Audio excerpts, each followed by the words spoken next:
Dios les bendiga, amados hermanos y hermanas en Cristo. Hoy vamos a comenzar lo que se conocería como la tercera unidad de la revista del discípulo del año 30, volumen 1. La tercera unidad, Visiones de Alabanza.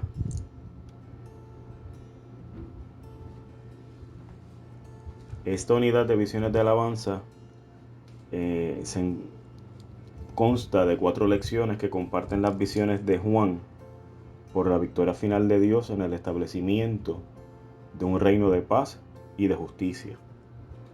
Los creyentes alaban a Dios porque el Evangelio o buenas nuevas de salvación incluyen a todos los seres humanos. Los gentiles, o sea nosotros, reciben el don del Espíritu Santo.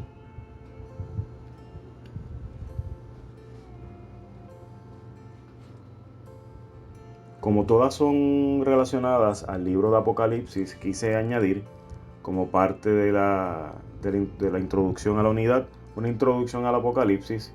Su título corresponde a una palabra griega que significa revelación.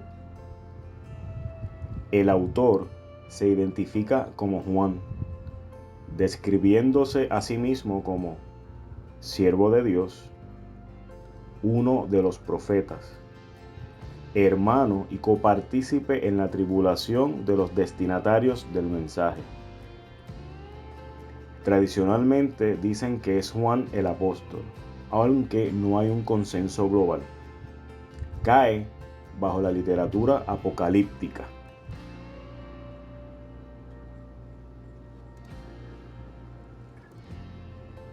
Algunas de las características que vamos a encontrar en este tipo de literatura contienen 5 distintivos. Revelación de algunos misterios futuros, enviados desde el trono de Dios por medio de visiones o ángeles, al mensajero o escritor digno de recibirlas.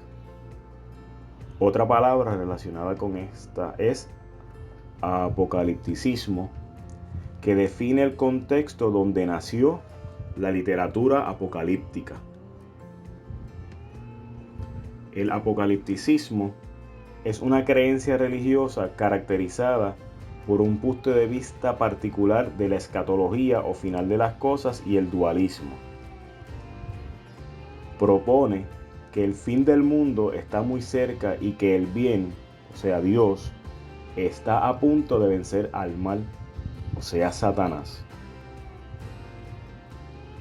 Otros enfoques o características menores del apocalipticismo son el simbolismo, la numerología, la angiología, la demonología y las visiones.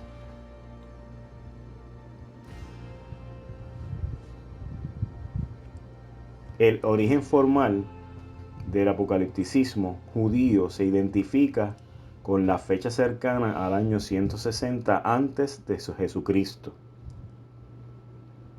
La influencia extranjera que colaboró en la formación del apocalipticismo judío fue la religión iraní, combinación de babilónica y persa, la filosofía griega y más tarde el gnosticismo durante la época cristiana.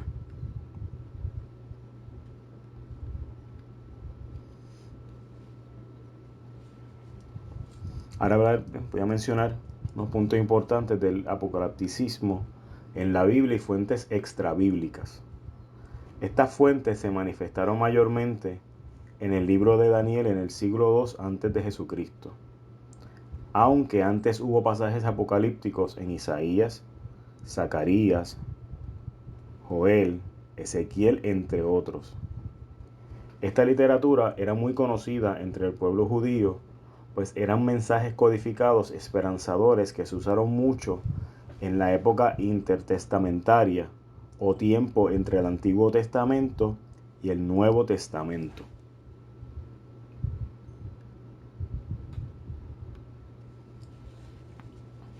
Ahora un poco más sobre el Apocalipsis de Juan.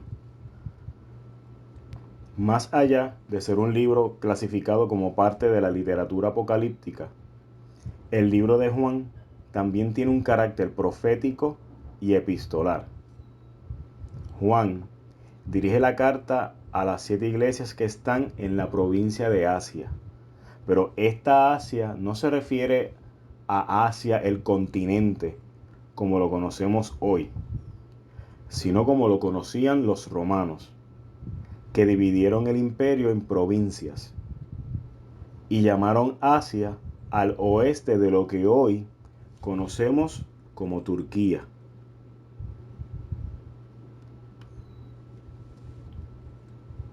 Ahora, el Apocalipsis bíblico tiene varias escuelas de pensamiento. En general, las dividen en estas 4 escuelas.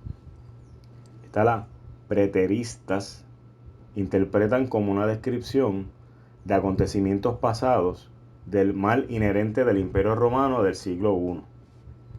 Los historicistas ven en el Apocalipsis un enorme panorama de la historia desde el siglo I hasta la segunda venida o parusía, aunque no hay una unanimidad entre ellos en cuanto a la identificación de episodios históricos. Los futuristas sostienen que desde el capítulo 4 en adelante va a haber los eventos relacionados con la segunda venida.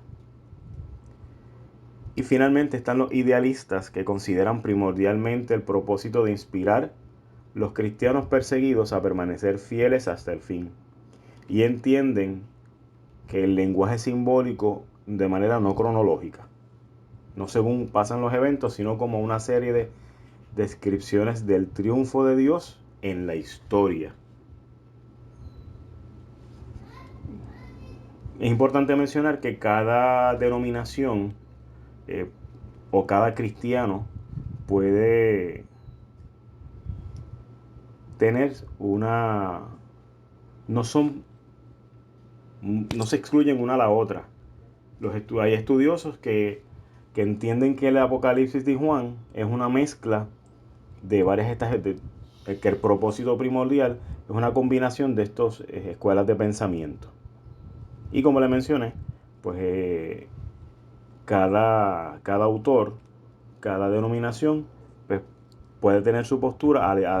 Es importante mencionar, lo más importante es que solamente hay una verdad y es la que el Señor tiene, y en comunión con el Espíritu Santo debemos que nos dirija a toda verdad. Ahora sí, vamos a comenzar con la lección número 10, que tiene como título Todo el mundo alaba a Dios. El texto se encuentra en el libro de Apocalipsis, capítulo 7, versículos 9 al 17. Y el texto áureo de esta lección dice así: Yo le dije, Señor, tú lo sabes. Él me dijo, estos son los que han salido de la gran tribulación. Han lavado sus ropas y las han blanqueado en la sangre del Cordero. Apocalipsis 7:14.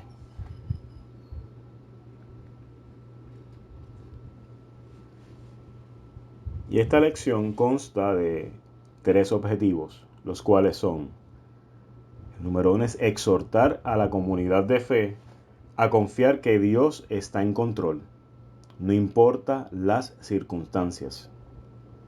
El segundo, valorar la importancia de hacer el bien, aun cuando sea más fácil o conveniente permanecer pasivo ante las manifestaciones del mal. Y el tercero, identificarnos con el dolor que sufren otras personas en distintos lugares del planeta. Como parte del vocabulario bíblico de la lección, tenemos que definen al Cordero, una referencia a Jesús de Nazaret, a quien el Evangelio de Juan reconoce como el Cordero de Dios. Apocalipsis comparará a Jesús con un cordero que parecía muerto, desangrado e inmolado, que vence al gran monstruo que representa los poderes del mal. Los cuatro seres vivientes son seres espirituales que representan al mundo creado, como podemos ver en Apocalipsis 4, versículos 6 al 9. Estos seres alaban a Dios, lo que implica que toda la creación adora a Dios. Y la última palabra que define el vocabulario bíblico es tabernáculo, que no es otra cosa que la tienda que servía como templo ambulante durante la peregrinación por el desierto. Metafóricamente, representa la presencia de Dios. Y aquí pues le quise que pudieran ver una representación visual de cómo algunos estudiosos presentan que pudo haber sido, cómo se pudo ubicar ese tabernáculo.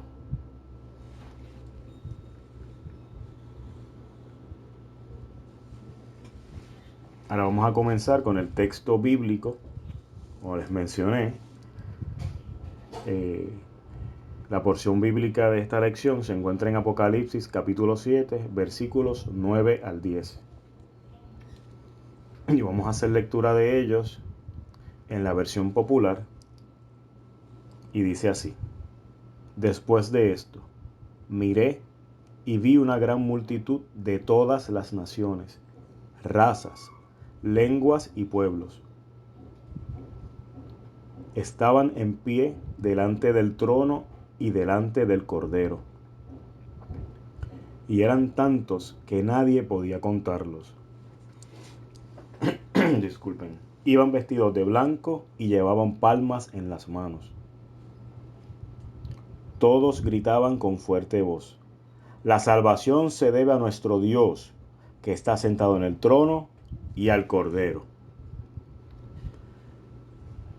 El capítulo 7 de Apocalipsis comienza narrando la intervención de 5 ángeles que protegen al mundo.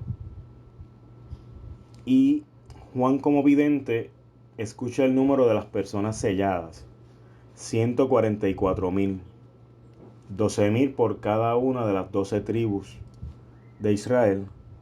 Esas tribus representan el pueblo de Dios. El 12 es un número que está asociado a muchas cosas importantes en la Biblia: las 12 tribus, los 12 apóstoles. Y 1000 se entiende que representa una gran multitud. Por lo tanto, los estudiosos dicen que esto de 144,000 representa la totalidad del pueblo de Dios.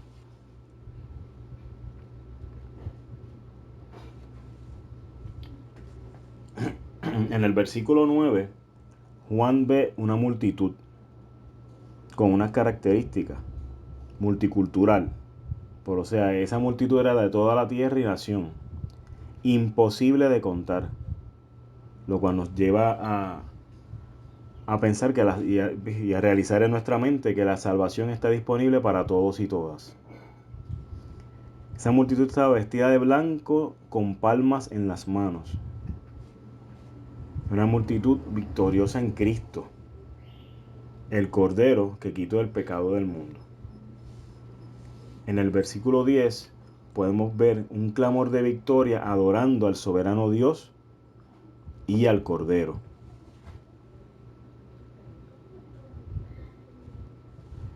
Prosigamos con la lectura leyendo los versículos 11 y 12. Y todos los ángeles estaban en pie alrededor del trono y de los ancianos y de los 4 seres vivientes, y se inclinaron delante del trono hasta tocar el suelo con la frente y adoraron a Dios, diciendo: Amén. La alabanza, la gloria, la sabiduría, la gratitud, el honor, el poder y la fuerza sean dados a nuestro Dios por todos los siglos. Amén. En estos versículos 11 y 12 la celebración ya se hace universal y reverente. Al unirse a la multitud, los ángeles, los ancianos y los 4 seres vivientes, al postrarse rindiendo olor y toda adoración al único merecedor de toda gloria, sabiduría, honra, poder y fortaleza eterna.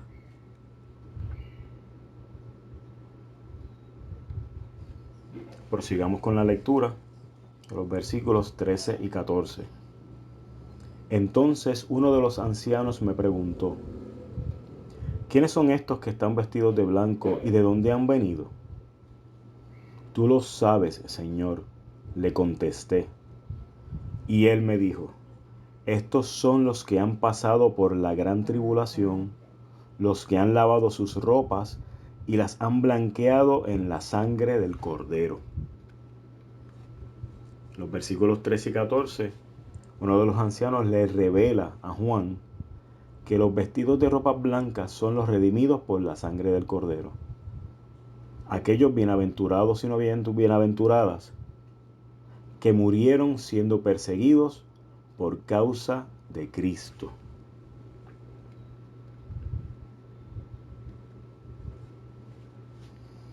Vamos a proseguir con la lectura de los textos 15 al 17. Por eso están delante del trono de Dios, y día y noche le sirven en su templo. El que está sentado en el trono los protegerá con su presencia.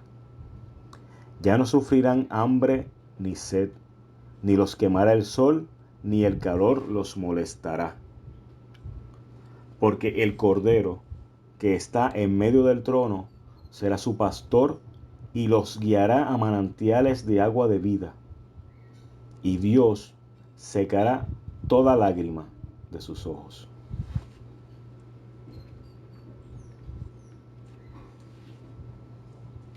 De los versículos 15 al 17 podemos ver las respuestas de estos redimidos a la gracia divina, y cómo estos ya no tendrán ni hambre, ni sed, ni los sufrimientos del camino, el caluroso sol. Esta porción bíblica termina ilustrando la acción pastoral de Dios y Cordero. Como Moisés guió a los israelitas en el desierto, así ahora el Cordero y buen pastor guía a los redimidos a fuentes de agua de vida, enjugando toda lágrima. Él mismo es nuestro tabernáculo.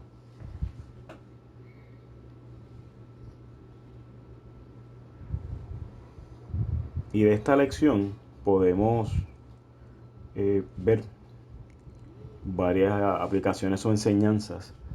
El pasaje de esta lección pues nos lleva a aprender, número uno, que la soberanía de Dios sobre todo lo creado. Dios es soberano y Él obra en su tiempo y a su forma. Otra enseñanza es que debemos de perseverar a hacer el bien en todo tiempo. La crisis de la pandemia del COVID-19 ha sido un escenario donde la Iglesia de Cristo se ha crecido a nivel mundial. En Puerto Rico podemos añadir a esto que desde el 2017, tras el paso del huracán María, los temblores del 2020, a principios del año 2020, y en nuestro caso, a nivel local, si podemos añadir el incendio en verano del 17, han sido momentos donde como pueblo hemos atravesado crisis, pero en medio de esas crisis hemos perseverado, hemos sido resilientes para poder hacer el bien en todo tiempo y hacer que la Iglesia Metodista del Sinaí, en ese monte alto en el sector metodista del barrio Capaz de Atillo, pueda ser ese monte donde sea casa de refugio a todo aquel que necesita un encuentro con el Cristo resucitado para ganancia de vida eterna. Otra enseñanza es que debemos de ser empáticos con el dolor del prójimo. Una de las cosas, sin lugar a equivocarme, que podemos estar de acuerdo referente a las secuelas de todo lo sucedido en nuestra amada tierra es la situación apremiante del deterioro de la salud mental y emocional de nuestro prójimo, manifestado de diversas formas, desde la falta de respeto, como en ocasiones vemos que ocurren asesinatos a plena luz del día y hay personas que prefieren grabarlas a tomar acción o formar parte, y luego vienen, se circulan por los distintos medios de redes sociales y luego cuando las agencias pertinentes requieren cooperación, impera un código de silencio. Situaciones como el fallecimiento de manera atroz de la joven en el puerto de Fajardo, al igual que la muerte de Keishla, hacen que veamos cuán volátil y cuán inestable puede llegar a estar el pensamiento, el corazón de un ser humano, cuán frío puede llegar a ser para tomar ese tipo de decisiones que si tuvieran la oportunidad o le dieran la oportunidad al que el Espíritu Santo de Dios obre en sus vidas, las respuestas fueran otras. Esta lección también nos lleva a aprender que el juicio de Dios tiene un carácter doble.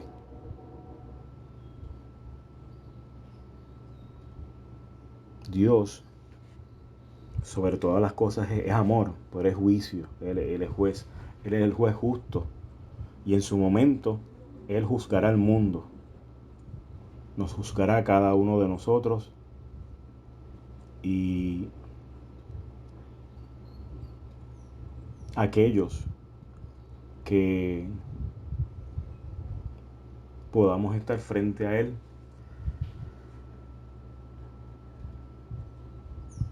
veremos cómo será ese evento, pero sabemos, porque la Biblia nos declara que el mismo Jesús, en sus parábolas, en varias de ellas, muestra cómo va a ser en ese momento, que el día y la hora nadie lo sabe, pero hay unas señales de que estamos en los últimos tiempos, muchas cosas que se van dando, pero sin lugar a dudas el tiempo se acerca y es tiempo de que podamos, todavía tenemos tiempo de llegar a los brazos de papá, de rectificar todo aquello que tengamos que rectificar, para cuando llegue ese día o Dios nos llama a su presencia, porque nuestro tiempo, nuestro paso en este plano terrenal ha llegado a su fin, podamos ser parte de las bodas del Cordero. Otra cosa de las que debemos de aprender en esta lección es que el multiculturalismo forma parte del plan salvífico de Dios.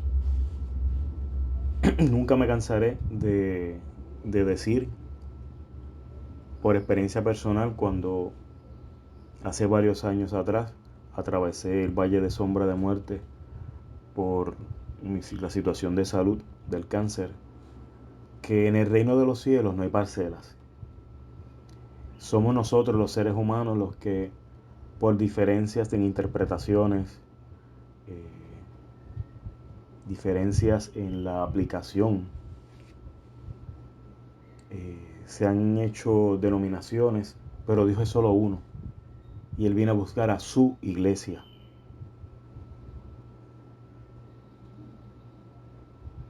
Y esa es una que está, como dicen los que están en el Emaús, de colores porque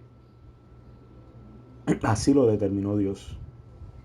Él hizo un mundo bueno en verdad, un mundo de muchos matices y que Él va a incluirlos, disculpen, en lo hermoso de la creación cuando el tiempo se ha cumplido. Amado hermano y hermana, el Apocalipsis describe la victoria del Dios de la vida sobre las fuerzas del mal, del pecado y la muerte.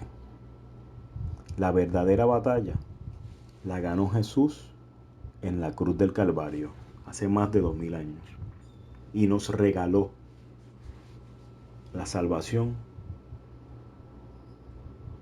una vez le aceptamos como Señor, Salvador y Redentor de nuestra vida.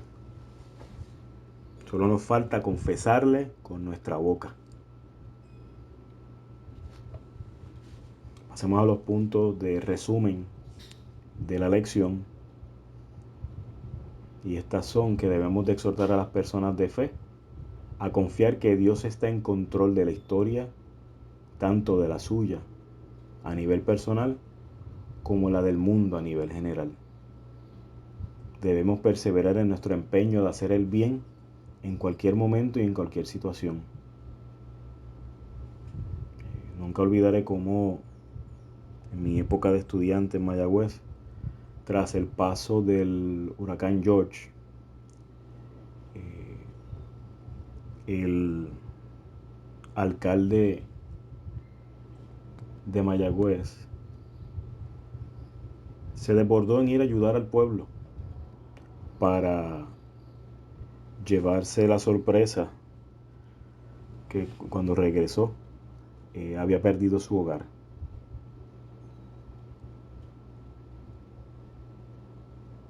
Así nosotros debemos de ser como cristianos, darnos y dar por gracia lo que por gracia hemos recibido. Debemos ser sensibles y respetar el dolor de los demás, tanto de aquellas personas conocidas que viven cerca de nosotros, como las personas desconocidas que viven en distintos lugares del planeta. Nosotros, en ese día del juicio de las naciones, vamos a ser juzgados por nuestros actos de aquellas acciones, aquellas omisiones, aquellos pecados que nos son ocultos. Que nos guarde Dios, nos ilumine. Pero también vamos a ser juzgados de cómo hemos sido mayordomos de la creación que nos depositó en el Génesis a que tuviéramos mayordomía y control de ella. Porque es una realidad que la tierra gime a una de cómo estamos destruyéndola. Ahora les voy a compartir con ustedes una frase que caló en mí muy hondo hace muchos años atrás en la primera película de Matrix. Ahora en los cines se está dando un adicional. Pero en una parte de la película hacen la salvedad de que el virus del planeta, el virus más letal del planeta Tierra, somos los seres humanos. Y eso lamentablemente es una verdad que con el paso de los años lo hemos podido ver. El juicio de Dios tiene un carácter doble. Va a ser una buena noticia para las víctimas y una mala noticia para los victimarios. Una buena noticia para los redimidos, aquellos que luchemos hasta el fin de nuestra vida o hasta el fin de los tiempos, siendo embajadores y heraldos, centinelas del Dios del universo. O una mala noticia para aquellas personas que le neguemos, que reneguemos, aquellas personas que lo que hagamos sea, que hagan aquellas personas que lleven su vida a hacer todo aquello que nos separa de Dios. Recalca el resumen que el reino venidero será un mosaico multicultural en el cual cada creyente alabará a Dios en su propio idioma, tal y como ocurrió, amado hermano y hermana, para que veamos también que la Biblia son 66 libros, pero hay solamente un autor, que es Dios Espíritu Santo, que inspiró e iluminó a distintas personas a través de cientos de siglos. Pero ¿cómo? Final de los tiempos, cada creyente alabará a Dios en su propio idioma, como se dio aquel día de Pentecostés en el aposento alto, cuando aquellos 120 comenzaron, investidos como de fuego, a alabar y a decir las buenas nuevas de Cristo en los idiomas. Y como todos aquellos que estaban a su alrededor se maravillaban de ver cómo esos, tal vez no personas, recordemos que dentro de eso los apóstoles eran personas marginadas de aquel tiempo, pescadores, recaudadores de impuestos, personas no consideradas no gratas para muchos. Pero como Dios es Dios todopoderoso y Él obra como Él quiere, cuando quiere y como quiere, Dios lo rescata todo. Y Dios, de Génesis a Apocalipsis, nos ha demostrado por la revelación de la Biblia que esto es así. Que Dios obra por caminos misteriosos. Apocalipsis describe la victoria de Dios de la vida sobre las fuerzas del mal, del pecado y de la muerte.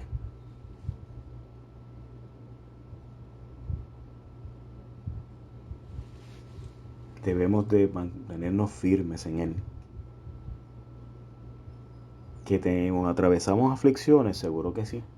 Jesús mismo lo dijo, que en el mundo tendremos aflicciones, pero nos dijo que para que tuviéramos paz, su paz, no la que da el mundo, nos declaró eso, y que permaneciéramos en Él, porque Él venció al mundo, y nosotros, los redimidos, los creyentes,